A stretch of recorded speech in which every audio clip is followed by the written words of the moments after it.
So here's the big question. How are entrepreneurs like us, who have been hustling and struggling to make it to success, who seem to make it one step forward only to fall two steps back, who are dedicated, determined, and driven, how do we finally break through and win? That is the question, and this podcast will give you the answers. My name is Brian Kelly, and this is the Mind, Body, Business Show.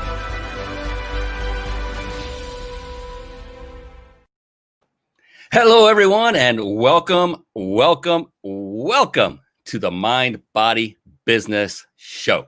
We have an amazing show lined up for you. I get the greatest of the greatest entrepreneurs that come on and agree to have a chat with yours truly so that you can pull the value, get the tips, and understand their secrets on how they became as successful as they are. That is the whole purpose of this show. It is a show for entrepreneurs, by entrepreneurs. And that is my mission, is to bring on just the best of the best so that your time is very valuable. And I get that. And so is ours. The thing is how do you find that recipe for success? And I have done countless number of these shows now. And I'll tell you, each and every show has a recipe for success. All you need to do is simply follow it, just like cooking or baking a cake, which I've never done, by the way. And I'm sure I could do a very good job if I had a successful recipe. And tonight, you're going to get just that. The Mind, Body, Business Show. What is that all about? In my now 56 years on this planet, actually the last 10 or so of that, I began studying only successful people because I was curious, what is it about them that made them more successful than me? What was it? What were the things? What made them they're a human being. They put their pants on or their shorts or their, okay, we'll go pants or shorts, one leg at a time. I was going to say dress, but that doesn't really happen. And the thing is, they're just human beings like all the rest of us. Why are they different? Why are they seeing such greater success? And I found over this course of studying my personal mentors, coaches, speakers, authors, some that are alive, some that are not. After I finished studying, and never finished studying, but after studying for over a decade, three patterns developed that kept trickling to the top. They all had these three things in common, and you might guess what those are. Yes, the very name of the show. Mind being a very powerful and flexible, the key being flexible mindset. Now, these are learned traits. So don't worry if you weren't born with a powerful and flexible mindset. There's good news. You can attain it. I've done it, and I'm here to tell you it is achievable, and it's not too difficult to do. And there's body. That's literally about taking care of your body. All successful people I studied took care of their body. They were not, if they were guys, they weren't bodybuilders. They weren't like Arnold Schwarzenegger back in the day. They took care of themselves by exercising on a regular basis, not to get massive and chiseled, but to stay healthy. And also they ate high nutrition and drank high nutrition liquid that served them.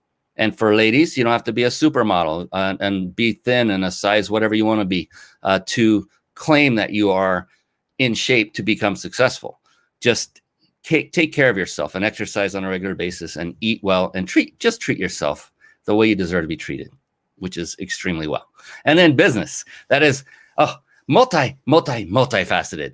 Business, all of these successful people had mastered the skill sets that are involved in building, running, and growing successful businesses.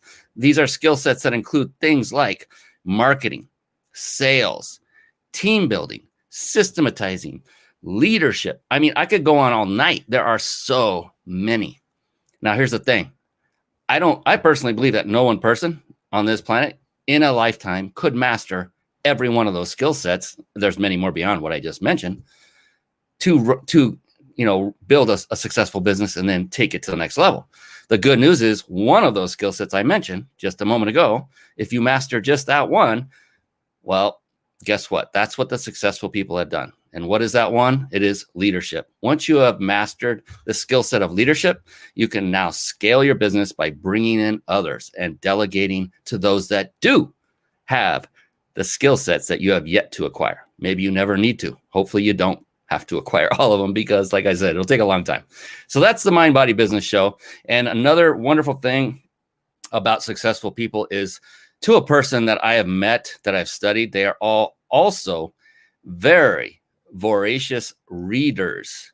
And with that, I want to very quickly segue into a short segment I affectionately call bookmarks. Bookmarks. Born to read. Bookmarks. Ready, steady, read. Bookmarks. Brought to you by reachyourpeaklibrary.com. Yeah, there you see reachyourpeaklibrary.com on the side. Now, real quick, word of caution for everyone, and that is just stay with us. In other words, resist that temptation to click away or to type it in and go check it out while the show is going on. Because here's the thing, and I say this from stage all the time, back when I could speak from stage, that look, stay in the room, virtual or physical, because you know what? The magic happens in the room. I would really, really hate for you to be watching and listening to Rachel as she's giving us these incredible golden nuggets of value. And then we mention a resource, either she does or I do, like a website. I would hate for you to go looking at that moment and then be distracted so much that you miss the very one tidbit of information that could have changed your life forever. So do yourself a favor. This isn't doing me or Rachel any favors, but do yourself a favor and get out that old-fashioned parchment thing called paper, and that old-fashioned writing instrument could be a pen or a pencil or your favorite note-taking apparatus of choice. It could be Notepad on your computer, but just type in the note and then come back to us. Write it down, come back to us, stay with us throughout. Enough said about that. That is just my tip for you, and not just for this show, but anytime you're about to learn something, be present for yourself. All right. Reach Your Peak Library. That is actually a website I had developed with you in mind, the entrepreneur, the business person, at any stage in your trek for success, whether you're just starting out, whether you already have a lot of success, maybe you have just a little bit. Now I put together this library of books that I personally have read and vetted. This is only the library of books that had impact on me, either in business or in personal relationships or both. I've read many more than that on this list, so you're seeing the best of the best from my eyes. So at least you can go to a place and know that it's at least vetted by one other successful entrepreneur, thereby reducing the chances that you're going to be wasting your time reading a book that doesn't have impact. So that is there for you as my gift to you. Those buttons all go to Amazon, so you can grab the books from there. And that's it. It's there for you. Grab a book, the first one that jumps off the page. You don't need to scroll through them all. They're not alphabetical. They're just thrown in there as I went through and said, here, put these books up there. And they just put them in there, and I didn't care. As long as they're there, just grab the first one. Don't waste your time scrolling through all of them, and take action and do it as soon as you possibly can. And talking about as soon as you possibly can, it's time for Brian to stop yakking and for us to bring on the reason you're here, and that is to bring on our special guest expert. It's time for the Guest Expert Spotlight. Savvy, skillful, professional, adept, trained, big league, qualified. And there she is, ladies and gentlemen, the one, the only, Rachel Seavey. Hey, Brian. So nice to be on the show. Thank you for having me. You've been incredibly organized. There might be a reason she said that. Hint, hint, wink, wink. We're going to find out. This is awesome.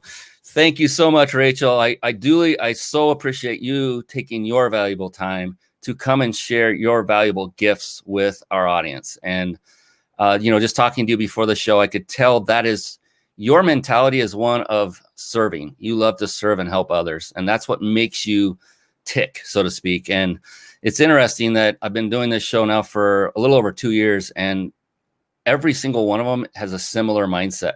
And that's one of the secrets to success, in my humble opinion, is to be, have an attitude of serving, not just how do I make money. We have to make money, don't get me wrong. But as long as the focus of why we do what we do is about helping others, I think you'll become a lot more successful than if you didn't. I don't know. What do you think, Rachel? Do you agree with that? I definitely agree. The secret to living is giving. And I love what I do. It's because I help so many people. And it's absolutely lucrative, but number one would be just helping people get organized and helping people shed limiting thoughts and beliefs. It's just a gift that I have, and it is. I love serving and I love my job. And I love that you brought up gifts. And, you're one of the rare people that knows that you have gifts, have identified what they are, but took it another level and put them in action and exercise them in a way that helps others. And you shared your gift. You are sharing your gift. And we're going to talk about more in depth what Rachel's gift really is, because we're kind of teasing you right now, kind of skirting the surface. What I want to do is formally introduce you, Rachel. Let people get a little bit of back. It's going to take a couple seconds. It won't take that long for those of you watching and listening. And right before I do that, I want to remind everybody real quick. If you stay on watching this show on live video all the way to the end, then you will earn a chance at winning a 5-night stay at a 5-star luxury resort. All compliments of, if you're watching, you can see it up on the upper right of the screen, thebiginsidersecrets.com. Our buddy Jason Nast and his company, they provide this wonderful gift to us that we get to give away every single week. So stay on to the end. You don't want to miss a thing, not just for the prize, but because of this amazing young woman, all the nuggets she's about to impart upon you. Speaking of this amazing young woman, Rachel is a life coach, strategic interventionist, I love that, and professional organizer. Rachel organizes homes and living spaces for residents and business owners in the San Francisco Bay Area, California. She has experience with projects of all sizes, everything from decluttering small collections to extreme cleaning for the entire home. Rachel is the host of the Hoardganize Podcast. That's all one word, Hoardganize. I love that. Which provides free organizing tips for people who struggle with clutter. Oh my goodness, I think that includes everybody on the planet. You have a great wealth of clients to pull from. I love it. Now, formally, officially, welcome to the show, Rachel. So happy to have you here. This is going to be a fun ride. What I want to do is start out by first, acknowledging that you have this incredible gift of helping people to organize, because I know I am one of the most, this is a self-assessment. I'm one of the most unorganized people on the planet. I know I could do a lot better. And I just know that there's room for improvement. And then an organized person can probably get a lot more done and be more productive, and just live a more clutter-free life, if you will, in the mind more than anywhere else. But what I like to find out more is just that, the mind. For you, Rachel, it's great that you do what you do. You've helped so many people, and that you have these gifts. But when you get up in the morning and you know that there are going to be challenges that come in front of you each and every day, as it does every entrepreneur that's ever ran their own business, and knowing that you're going to be seeing these challenges one after the other, what is it that's going on in your beautiful brain, in yours, what is going on there that is motivating you, keeping you driven to keep going yet another day through all of these challenges?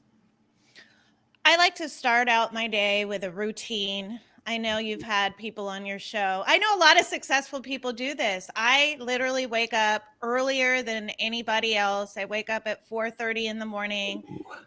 I know it's sometimes later, but just to have some time by myself without, being a mom and without being a business owner, to really just get grounded, because I do work on really large, high stress projects. And there's so much emotion involved when you're doing a large hoarding cleanup job, that you want to go in with a positive mindset. So every morning I definitely practice deep breathing techniques, just relaxing, meditation. Sometimes I'm just taking my dogs on a walk, but I really like to have at least an hour to myself every single day to prepare for the day and to spend some time on gratitude. I usually like to think of at least 3 things that I'm absolutely grateful for. And I just like to really start my day on a positive note. I noticed that, especially in the beginning of the pandemic, things like watching the news and things that get you really upset or excited first thing in the morning aren't very helpful. So I know something that just motivates me and gets me going for the day is just thinking of what I'm grateful for. I like to remember some of the past things I've been through too, as well. Just like, oh my gosh, you've done so well. You've gone from here to here. Ooh. And I just like to appreciate myself in that time. And then just starting the day positive is a huge factor, I think, for successful people. That's phenomenal, and I love every bit about it. And yeah, you're very astute that you saw that other people we've had on the show do the routines as well. That's the thing. That is one of the patterns I have noticed of success, is that almost every single entrepreneur I've ever run into that has seen a good deal of success has a routine. And what I like to say on the show all the time is like, look, you just heard what Rachel's is. She gets up at 4:30 in the morning. Doesn't mean you need to. Do what works for you is the bottom line. But she goes through some breathing exercises, relaxing exercises, meditation, maybe walk the dog, an hour of me time for her, and then go through at least 3 items of things that she's thankful for, gratitude, and then reflection on the things. Did you notice that she's talking about, she goes, then I like to think about what I've been through, what I've done. And I was like really getting interested. What is she going to say to this? And it was all about her accomplishments, positive things. Did you notice that you was watching and listening? Take note of this. You have no idea how important what she just said. What she just said is already a life changer. And I'm getting goosebumps over it because it's that important.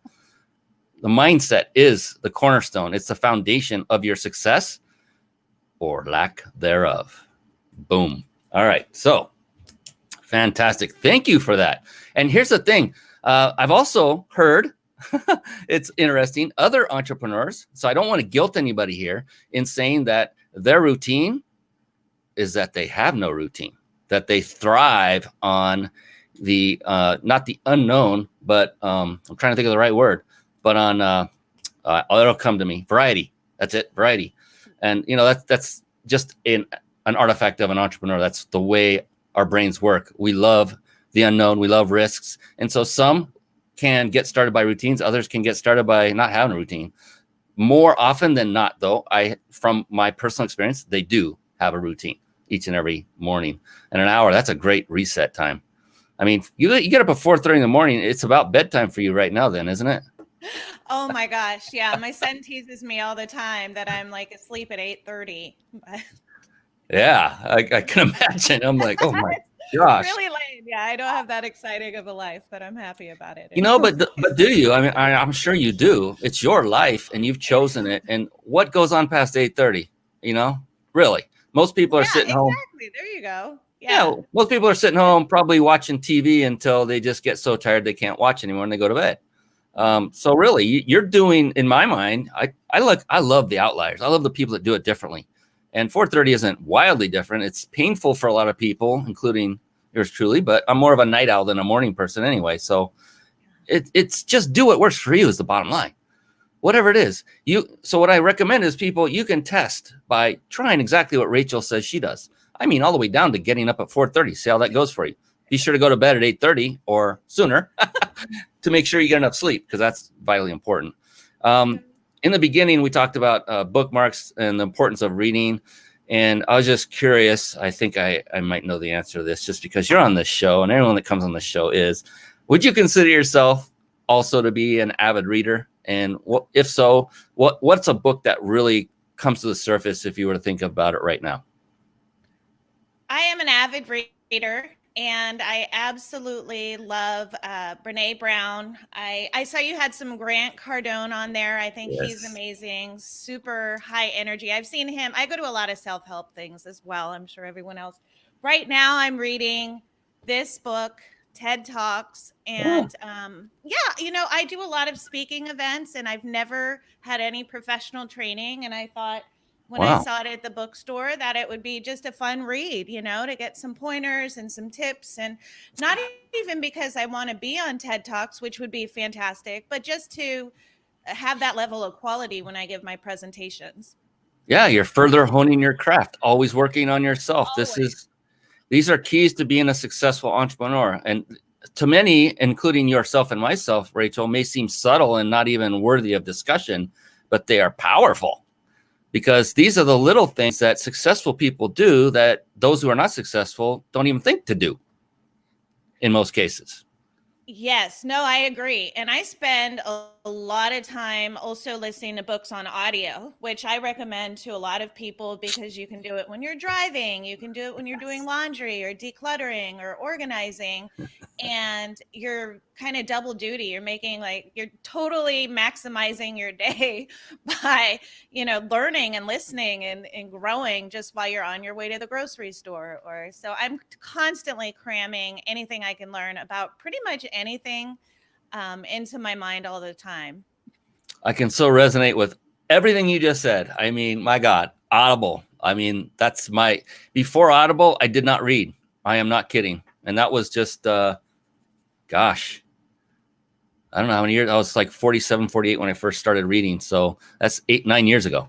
I didn't read hardly at all until starting 9 years ago. And thank God, my mentor pointed out this thing called Audible. I didn't know it existed. And I said, what is that? Because he was walking around with headphones. I was at his place. We did a weekend at his place working and getting stuff done, some training. Next morning, he's walking around with headphones. Hey, Mel, what are you listening to? He's like, well, me? It's a book. I said, what? You're listening to a book? Tell me about that. And so I started listening like, oh my God, I love this. If I read a book, open book, a regular physical book, I get tired. I get my eyes just get strained and I don't ever finish a book. That's why I never read. Now it's like plowing through them just the way you said, like in the car, number one right there. What else are you gonna do? Yeah, you can listen to music. I do on occasion. Sure, mix it up. But all that time you're in the car is valuable time that you could be listening to great books. And they have a bookmark feature. You can tap the phone without without endangering anybody. It's right there. It's like turning the dial on our old radio back in the day. You just tap it and say, oh, I like that point. So you can go back to that bookmark later. It's awesome. So yeah, great resource. Thank you for reinforcing that and bringing that up, because a lot of people can really benefit from that. Especially if you don't feel like you have time to read, because sometimes that is what limits me, just being so busy all the time. And I have, it's like, gosh, I really want to read that. Sounds so interesting. And it's just great that you can just pull it up on your phone and listen to it whenever you want.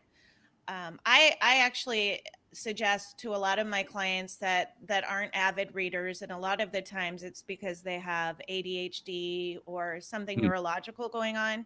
I always tell them to just get it on Audible, and it's just kind of a relief, because then you don't have to make the time, and it's not like, there's no pressure. You can just listen for as long as you want, and I love it.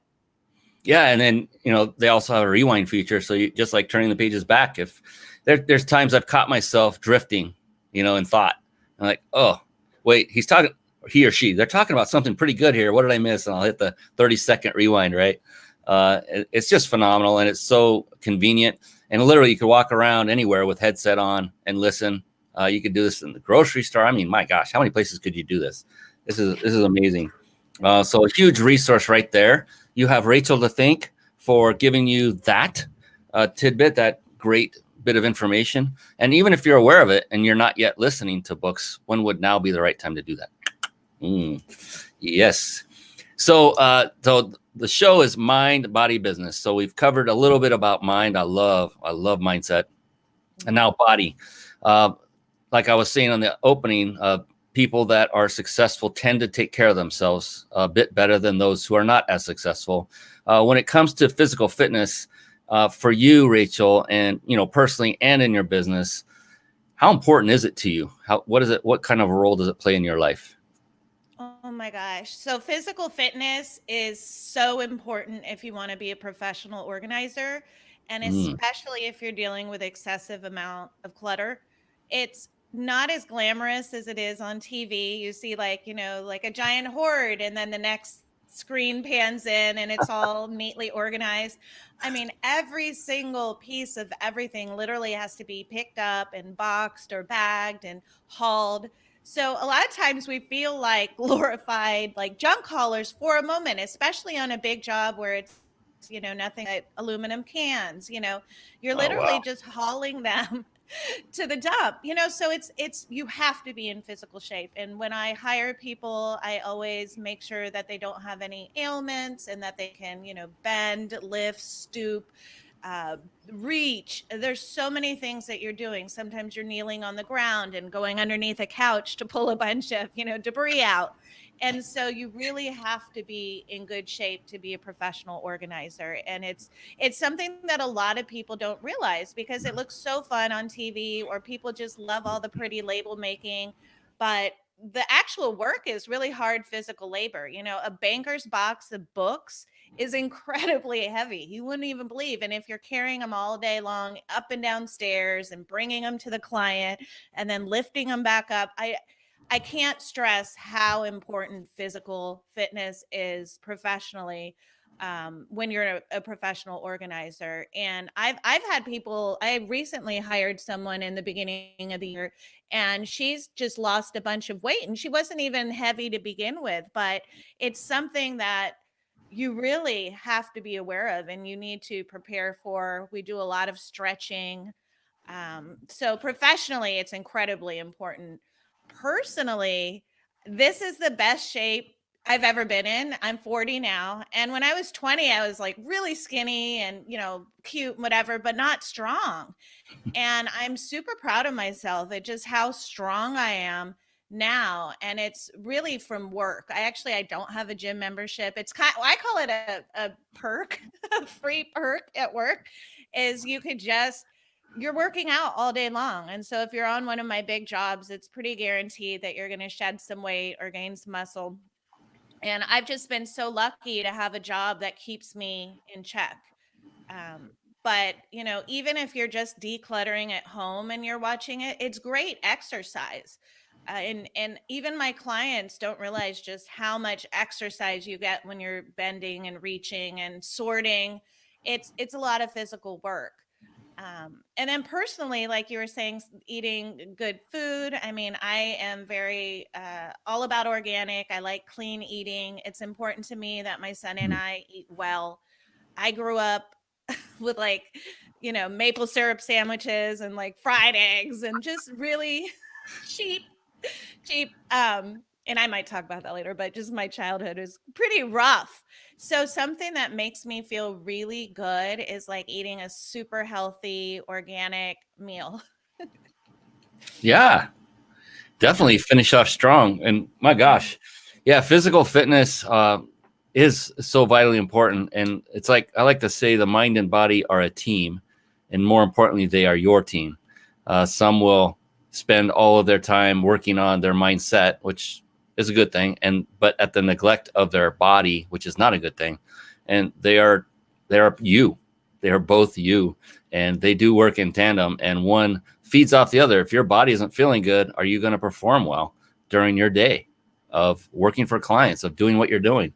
If your body is in great shape, but you haven't worked on your mindset and you're not looking for opportunities rather than looking at circumstances and letting those control your attitude versus letting your attitude dictate your circumstances.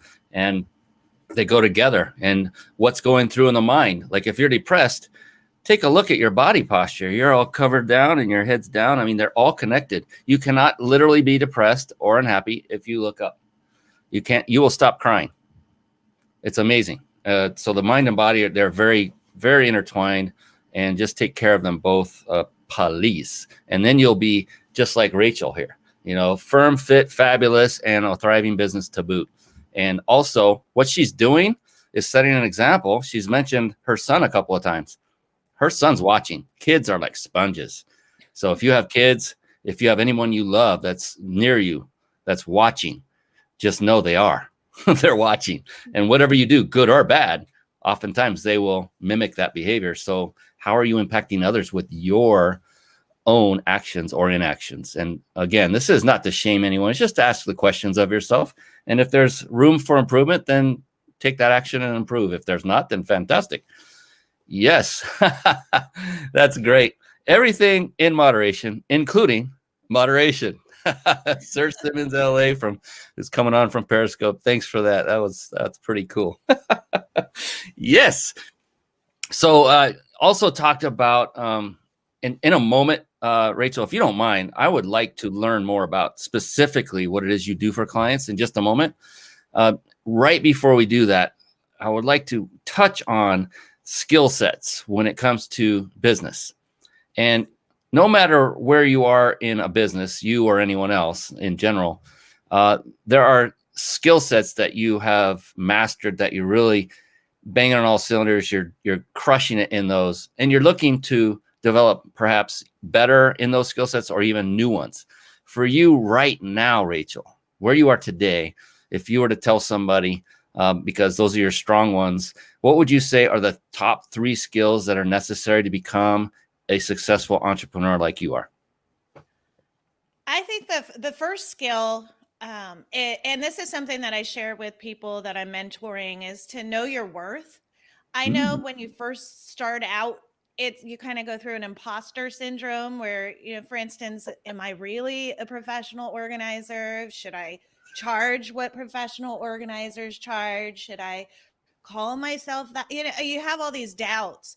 And if you're just starting out, especially in this kind of business, it's highly competitive. People are charging really well here in the Bay Area. So you're not doing yourself any favors by lowballing yourself or bringing, the market down or anything. So I always tell people to charge what the going rate is. You have to really be confident, and you have to get over the imposter syndrome and know exactly what you're worth, and not be afraid to charge it, and not be afraid to get turned down if someone says it's too expensive.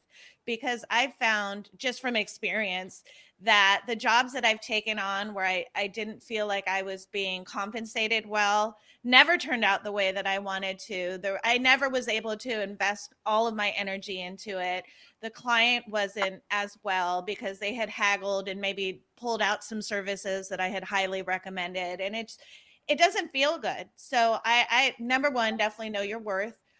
And number 2 would be hustle. And I love that. I saw that in your intro. And it's such I don't know, an overused word, but you have to hustle when you're an entrepreneur. You have to get up early or stay up late or drive across, the San Francisco Bridge in the middle of traffic to go do an estimate. You've got to hustle, and you've got to hustle harder than all of your competitors. And that's definitely what I do. If you've ever worked with me or have followed me on any of social media, I mean, I'm at the landfill, I'm at the building department, I'm at code enforcement, I'm at the police station. I'm constantly hustling. And so that's definitely a skill set that I would encourage people to take on. And then growth, kind of, we touched on that a little bit earlier. Growth would be my third top skill for being a successful entrepreneur, is constantly learning more things, always growing, and always trying to improve and learning and taking your mistakes more as lessons. But you've got to keep growing. And as an entrepreneur, I'm sure you've had all sorts of setbacks. I've tried all sorts of things. I mean, I've sold essential oils. I've done it. I mean, things that have not succeeded at all, but you just keep growing. Maybe this didn't work. What else can work? Maybe I wasn't good enough at this, and maybe I should learn more things to do my podcast better. Or maybe I should learn more about seasonal affective disorder because my clients have it. So you always want to constantly grow, whether you're reading, listening to podcasts, learning from other people. I love emulating successful people, but you've got to constantly grow. And I think people plateau, and that's just a disservice to them and to their clients, because you can learn, until the day you die. And that's how I plan to live my life. Oh my goodness. I hope, you know what? I got writer's cramp, and that's a good thing. Because look, I don't ever tell anyone or recommend people do anything that I personally don't do. And I'm like running this whole doggone show and taking notes like a madman, because this young lady is so astute. Obviously, she's been through it. She understands it. She knows it. So all you have to do is listen to it. She said emulate. I was just about fell out of my chair with excitement. I always say model success, emulate success. All you have to do is listen. Not just listen to Rachel. Now hopefully you wrote these notes down. If you didn't, and you're watching this show on a video, rewind it and listen again. If you're listening on a podcast, rewind it and listen again, and then take notes, then take action and implement Everything she just said, those 3 skill sets, those 3 keys right there, know your worth. Oh, that's a big one, especially for people just starting out. Oh my gosh, we so underestimate and undervalue our own skills and think, and I did this, right? I thought, oh, anybody can do this. Anybody can do this live show. Anybody can do this high quality thing. And it's like, who am I? And then I hear people after person come to me say, can you show me how to do what you do? I'm like, wow, really? Is it really? There's a need? Okay. So value worth, that's huge. Don't undersell yourself. Like Rachel said it perfectly. When she did, it didn't feel good. Guess what's going to happen to the job, the result, the outcome, the relationship with that person for future business? It's not going to be good. Hustle. Oh, yes. I love that one. Hustle harder than your competitors. How about hustle harder than you did yesterday? Ooh, hustle. Your competitor could be you. Yes. Oh, growth. Huge. I mean, look, she picked up a book in a library and thought, you know what? This might up my game for presenting skills. She's a product of the product. She didn't just say this to say, to be a talking head on a show. She embodies everything she is talking about. And why I'm saying all this is, look, model success right here. Listen to proven recipe for success. How many recipes do you need for a successful cake? How many? Just one. Doesn't matter what kind of cake it is, as long as you have that recipe that is proven, that results in a successful, like a good tasting, great textured cake that, the most of the population likes. Not everybody's going to like every cake, right? But it's a successful cake if you are able to follow a recipe. So you get the recipe, those are your notes, and then you follow those directions and you take action. You turn on the oven, you mix the ingredients in the bowl. I've never made one, so I don't even know if I'm doing this right. And then you stick that, whatever it is, in a pan and let it go for a while. And I hope it's a very healthy vegan cake or something like that, by the way. But we're having fun. So fantastic. My gosh, I could go on forever about this. This is, setbacks. So it's a great book by Willie Jolly. He's an understudy of Les Brown, who was on this show about a month ago. I was like, that was awesome. But he has a great book, and throughout it, he says, a setback is a setup for a comeback. That is mindset right there. That is powerful and flexible mindset. I mean, that's the epitome of it right there. When you said setback, like, oh, I love this. Love this. Fantastic. So what I want to do is kind of segue into what you do. Like, what is your ideal client? In business circles, we call it, what is your avatar? What is that ideal person that you work with, that you love to help and serve, that you're very successful at doing? And then what exactly do you do for them? You mentioned some of it, I'm sure, but is there more to it than what you've said so far? Well, my ideal client is somebody that has just even the smallest little ting of wanting to change. You don't have to completely want to get rid of everything you own, but somebody that has a lot of stuff, things that are important and not important, and they are overwhelmed and they don't really know what to do with things. Maybe they should donate it or sell. That's the kind of client I like helping, people that understand they need to downsize and that are willing to make a change. And it could be small changes. It could be just a tiny change. It could be just thinking about wanting to make a change. That would be my ideal client. It gets a little difficult when I'm in a situation where people aren't prepared or it's forced on them. So my ideal client would be somebody that contacted me themselves, not their family members, not the police, but contacted me themselves and said, I am overwhelmed with my clutter and I want to make a change. And so that's my perfect client: man, woman, age, race, gender.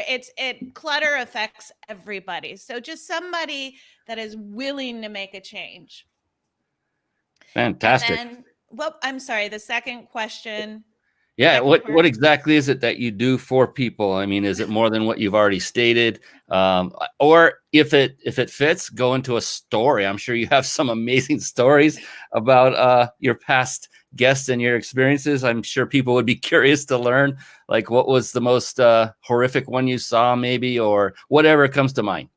Yes, yes. So in general, I find typically I'm helping people identify whether they really, really like an object or if they feel okay with letting it go, whether it's recycling, whether it's a donation. But people really need help figuring out what they should keep and what they should give away. Hmm. And so I like to help them by asking them a lot of questions so that they can learn how to make these decisions on their own.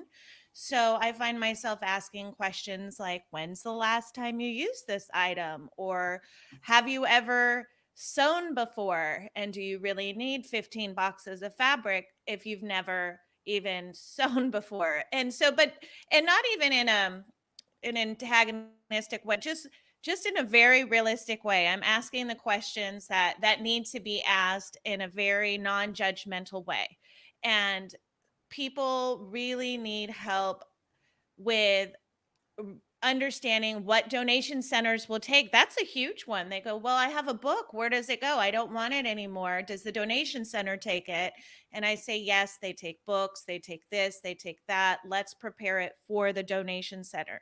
So a lot of people are actually willing to let go of things. They just have no idea where it goes or how to get it there, or perhaps they're disabled. So another thing that I do, and a lot of organizers do, but we take away the donations or the recycling or the electronic waste or whatever it is, and handle that part of spreading it out into the community for the person, so that they don't feel like they're left with 16 bags of clothing that they have to haul to Goodwill. So a lot of what I do is helping people understand how to sort and how to make those kind of decisions, and then how to get them ready to go out of the house. Um, I mentioned in my bio that I do extreme cleaning. So here's another opposite. So that's kind of on a smaller level. I go into really big jobs where people have been hoarding human diapers for decades, or as long as poise pads have been out, or whatever they're stashing. And so I go into a lot of kind of biologically scary jobs. I'm in a hazmat outfit. I'm removing bags of diapers, and they're really heavy. And it's a whole thing when you feel how heavy three adult diapers are in a bag. It kind Or like pee bottles. That's a common one. Like people pee in bottles, and then you have to like get rid of them, and so they're like sloshing. I know this is kind of, but no, I mean, so then there's the extreme cleaning end of it, where I offer, non-judgmental, like, okay, you've been pooping in Home Depot orange buckets or in your bathtub. I see that a lot. People's toilets break and then they start pooping in their bathtubs. So we usually me, because I'm the bravest one out of all of us, I'm usually like literally cleaning the poop out of the bathtub. So that could be a totally different hat that I wear. And then one of my most favorite things are these large jobs. I really, really, really like to manage the large jobs and have people working with me, other organizers, junk haulers, appraisers, people that sell on eBay. I try and do kind of a team jobs. That's what we call them. And I really enjoy those. So sometimes I'm just going in and making sure my organizers have everything that they need. Do you need a Sharpie? Do you need tape? What do you need? Have you taken a break? And so I actually really enjoy that. I really love, and it's kind of creepy, but I do love everyone that works for me and trust them. And I think part of being a leader is allowing people to do their job and not micromanaging them, and giving them credit the whole time and cheering them on the whole time, and then seeing them kind of rise as an entrepreneur and an individual. So I love mentoring other organizers. I do a lot. So my day to day has a lot that I do. So I'm constantly, giving guidance, and I really like working on team jobs with other people. That makes me really happy, and I get to see my colleagues grow, and I appreciate that. As far as jobs, the worst job, and then that I've seen recently was this year, and there were 100 cats, and unfortunately, only 70 of them were alive. And so there were literally, and I don't want to go too much, but there were like literally litters of kittens that had dehydrated in the home Wow. altogether. I mean, so I go into some really nasty, gnarly situations where you really have to take incredibly good care of yourself outside of the job, and during jobs like that, I'm constantly taking breaks, drinking a lot of water, going to take a walk, making sure that all the organizers are doing the same thing, because they're really heavy duty and they can keep you up at night. I've had jobs where kids are like climbing over garbage and their little homework is like cat poops Wow. on it. And it's sad, when a 5-year-old is climbing over trash to, get something to eat out of the refrigerator. So I could go Wow. on and on. I'll bet. And it's like, I'm like in denial. Like, wow, this really exists, huh? And obviously it does. And it's more common than you would think. It really is. Wow. Goodness sakes. But there were some really great things in there. One takeaway I got was how you said that your ideal client, and the one key that I picked up on that you said is one that's willing to make a change. And one of the things I've noticed by especially people just starting out in business, they are more of a scarcity mindset, needing to make the buck. And so they will chase and hound and try to convince people that they need their services. I see this a lot, and I have seen it a lot in network marketing industry, where they will go to all ends and continue to chase and hound. And that's why it's called the NFL, the No Friends Left Club, because they basically wear you out by it's I'm not, and it's network marketing. There's nothing wrong with it inherently. It's just, in my opinion, how some of the companies go about training their people on how to market, how to approach. It's just, I love how you said that. So that's key for everyone listening. When you're looking for clients, definitely put that as a priority. Make sure they are ready. Make sure they are willing. If you're convincing them, then that could go south really quick right after they come on board, right after they sign on the dotted line. If they're willing and ready, the odds are you're going to have a great, great experience with them. And the odds are you'll probably get repeat business as a result.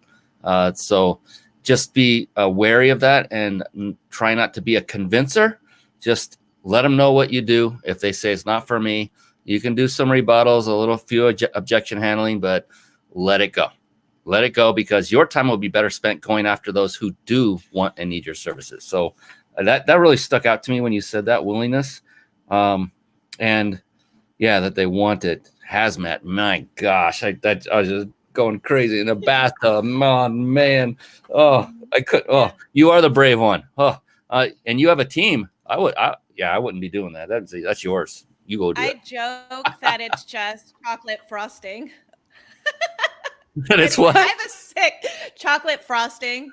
I have a sick sense of humor, but yeah, I usually am the bravest one and the one that has the strongest stomach. And so I know as a business owner, so that's something I'm constantly working on is working less, in the business than more on the business. But if I'm the one that has to do it, I totally will. I'm a team player. Well, see, that's the other thing I wanted to bring up is you are a true leader, because leaders will do the things that others won't, right? And when those that are being led see that, then they're inspired to do the same. So you're basically creating a culture of people who they're looking at you going, she's the owner of this thing, and she's digging in. I mean, literally, into what I would call, I got to say this, what I would call a crappy situation, right? I couldn't let that go. That was just eating at me. I had to let that one out. No pun intended. So, The other part I love is you literally said, and I think you said you thought it was corny or something, but you love and trust your team. That's awesome. And I agree with that type of culture building, that kind of philosophy of leading, because what happens when, and you said, don't micromanage and let them create. I was like, gosh, I think we were separated at birth sometime, Rachel, that we're just, either that or we got a mother by another mother somewhere, or your sister by another mister or something like that. I said the first one wrong. But anyway, that there's so many things in common because I love to positively reinforce my team. I've just been through both sides of the fence, and negative reinforcement typically gets you nowhere. It just emits fear in those that work with you. Well, now they're working for you. I like to say they work with me, and that we do this as a team, and I give them guidance and say, go create. And I know that what they'll do is going to be phenomenal. There might be a tiny adjustment here or there, but overall, I'm going to be giving them a big pat on the back. Good job. And if you put everything you could into it and it came out completely wrong, at least you put everything you could into it, and we'll work on improving it. I'm okay with that. So, So many things you said that are just phenomenal. Oh, thank you. I mean, great minds think alike, they say, but what was I trying to say? Sister by another mister, brother by another mother. That was the other one. So sister by another mister. All right, got it. So as I get sidetracked badly,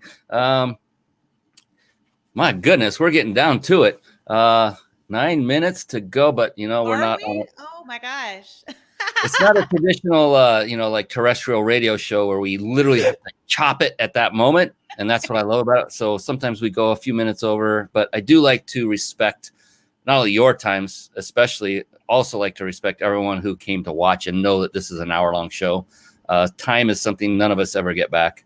And so I respect that to the utmost. But I hope everyone that's been watching and listening, that your time has been well spent thus far. And I can only imagine that the answer is a resounding yes, because Rachel has brought it. She's coming out with both barrels blazing, full of value, full of great tips, full of nuggets.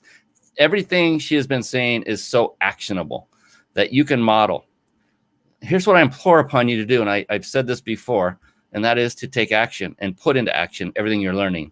And they say mastery, or, oh, I blew it, repetition is the key to mastery. That's why I often repeat things. Learned that not long ago, a few 8 or 9 years ago, and then thought, wow, okay, I'm okay with listening to something over and over. Rachel, have you ever read a book more than once, the same book? I have. I would have to say a lot of my hoarding books, especially when I was first starting out and just trying to make sure that I was doing everything that was emotionally responsible for people that are really, really going through it when we're doing these large projects.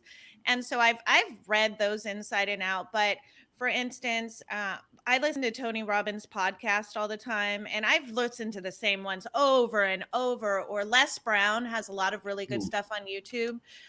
Couple of compilations with Jim Rohn. I mean, those are probably on my, I just love to listen to motivational speakers, people that are really excited to live life and to grow and to help others.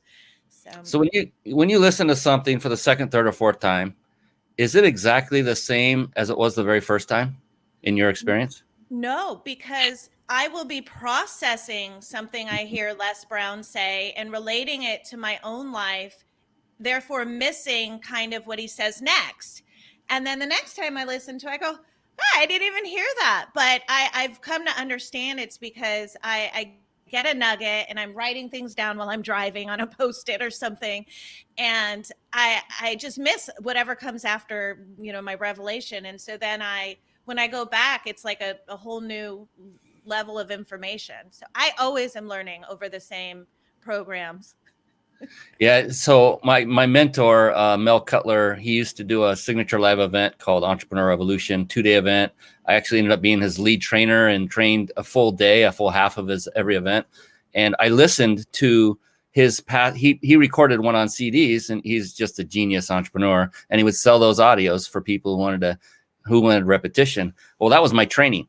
And I listened to that. I can't tell you how many times, over and over. And never, I mean, there were every single time without fail, I learned something new. And what it came down to was there was nothing different in the audio. It said the same exact thing every time. There was no scratch on the CDs, nothing like that. The only thing that changed in between each listening was me. And I was ready and open to the next step in a totally different way the next time I listened to it. And so the whole key was was repetition is the key to mastery, because you just grow. Even when you're absorbing the exact same information, you still have massive room for growth. I could go back and listen to it and find every time I listen to it, continuing, I'll still find things now that I did not, it never came into my consciousness because I don't think I was ready for them, to be honest. It's the growth pattern. It's amazing. It's amazing. So fantastic. Yes. All right. Wow. 4 minutes till. This is crazy. I don't like this part, but we do have to bring it to an end at some point. And here's the thing, Rachel, I love to end every show with a very deep question to you, to the guest. And it's very telling. It's very cool. It's also can be a bit personal. And I just love the responses I've gotten thus far. And it's been very, very intriguing. And right before we do that, I did promise everybody here that watched us live to the end that you would have the ability to win a 5-night stay at a 5-star luxury resort. And we're going to bring that up on the screen right now. So for those of you that I said, don't go clicking away and stuff and distracting yourself, you now have both Rachel and my express permission, if you're okay with this, Rachel, for them to pick up your phone and pull up your texting app. Because what I'm about to put up on the screen and you're about to hear in the podcast is when you bring up your texting app, where you would normally type in the name of the person you are going to send that message to, instead type in this phone number, 314-665-1767. Now, if you don't have your phone readily available, I implore you to get a piece of paper and take this down and do it right after the show's over. 314-665-1767. And then down where you would type in your message, where you would include those emojis and things. No emojis here. Instead, type in the word peak, P-E-A-K, then dash or hyphen, and then vacation. No spaces in between. So peak dash vacation. And again, put in the phone number 314-665-1767. Type in peak vacation in the message area and then tap that little send icon and you will be entered to win. And then follow the instructions that ensue because it will respond to you automatically. It's an automated system and it will then ask you for your email address so you can officially be entered because we need your email address to get the information to the winner. Isn't that cool? So go ahead and do that right now. Do it quick because Rachel's waiting for that big question and we want to not make her wait any longer because she's probably going, what the heck is he going to ask me now? Yeah. Jeez, he just keeps building this thing up. Before we do that, let's do this now. Let's do the questions because stay with us after the question. It's not over right then because Rachel will then provide a way for you to reach out to her. Maybe you need help. Maybe you know somebody that needs help that you could refer to her. Reach out to Rachel directly and say, I have somebody, this is their situation. Would they be a fit? That would save everybody a lot of time, potentially. So we'll do that right after this really cool question. So Rachel, about this cool question. Well, there's one thing about it. Well, there's two things.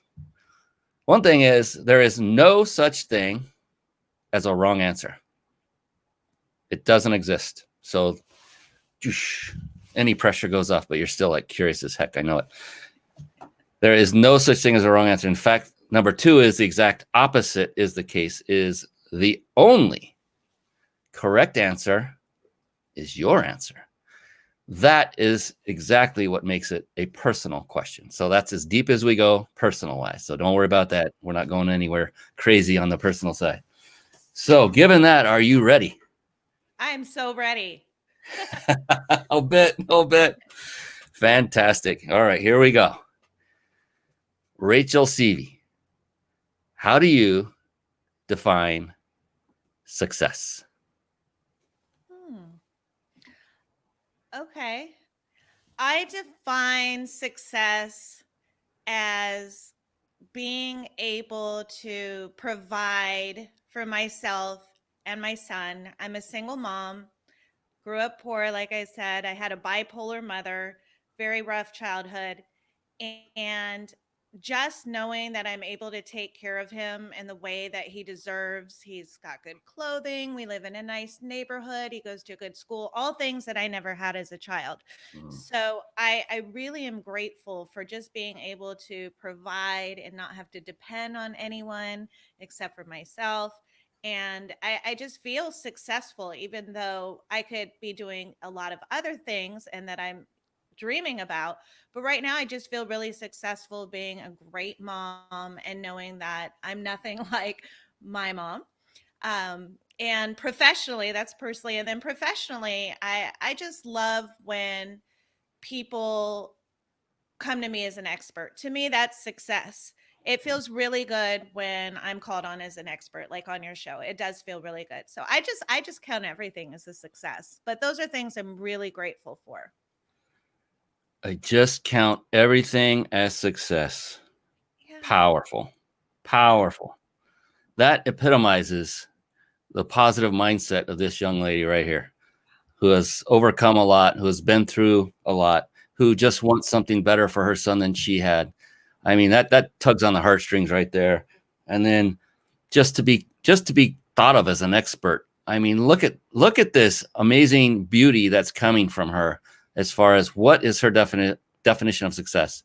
And here's the thing, Rachel, you know, it blows my mind. I've done, I don't know, I'm over 110 shows. I don't know where I'm at anymore. I've lost count. No two people yet have answered that question the same way. Can you believe that? It's amazing. And it's never money centric, ever. No, never. You know, it's like, and one did discuss or brought up the topic of money and then really refined the answer to say it was about what the freedom it gave them.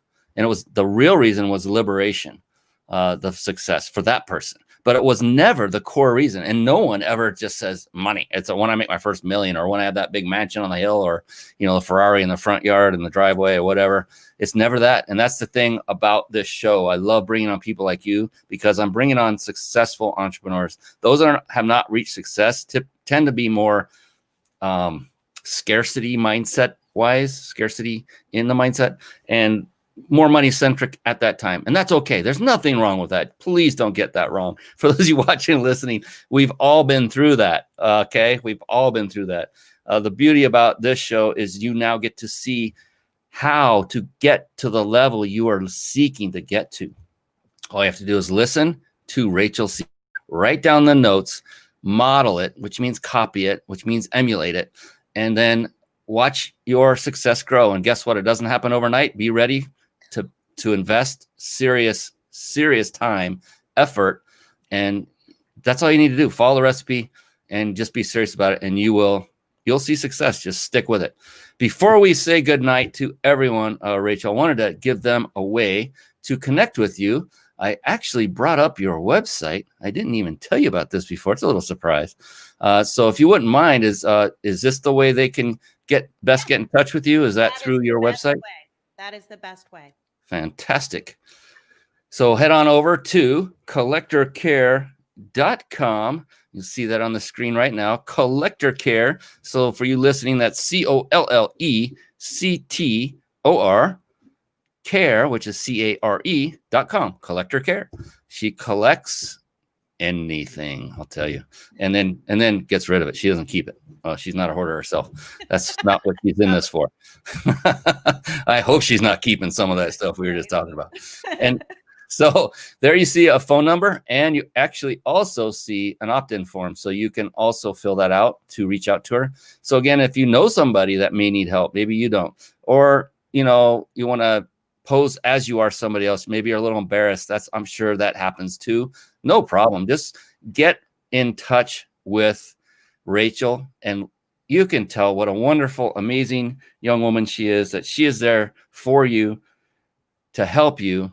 She loves to serve. She loves to give, and basically solve any issues you have when it comes to getting organized and getting decluttered and just changing your life. And she will also help you in the mindset area to help you so that you don't just empty the place and then it gets all filled right back up, because she's an expert. She knows what she's doing. And most importantly, above all, she's an expert and she knows how to do this. She's done it many times.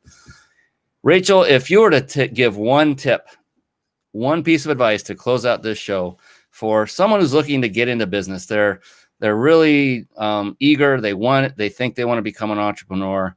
And knowing what you know and what you've been through, what would be the biggest piece of advice you could give anyone that is looking to venture out into this wonderful world called entrepreneurship?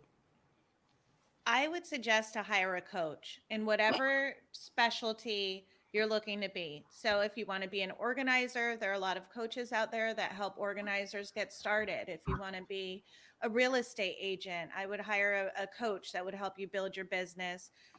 I'm always hiring coaches for different things, and I've found it so helpful. You don't want to reinvent the wheel. It's well worth the money. It's a business write-off. And you're basically, people have gone through 10 years of trial and error and they're sharing it with you. And it just saves you a lot of time. So I say hire a coach on anything that you want to do entrepreneurial. My gosh, another absolute gem. And I've done the same. I've hired coaches. Don't go it alone. Don't reinvent the wheel. Get out of your ego, get away from your ego, and get help. And get people like Rachel who know what they're doing that can help you. And who have been through it, who have the experience, who know exactly what it is that you're going through and how to help you get past it. And yes, Sir Simmons, LA says, I believe success is within you. Yeah, success is a very interesting topic because it is personal. It's based on everyone's own experience, where they are today.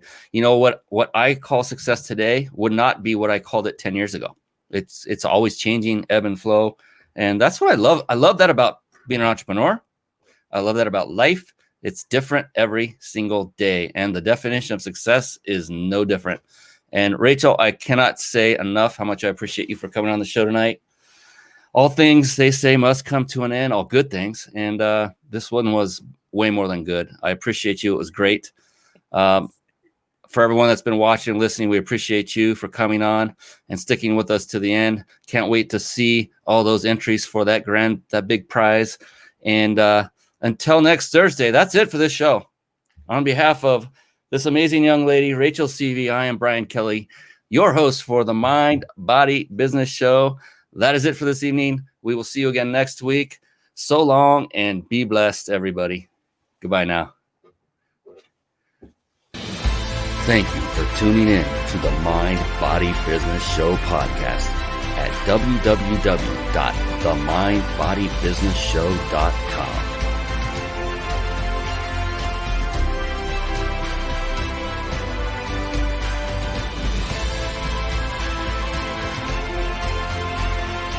My name is Brian Kelly.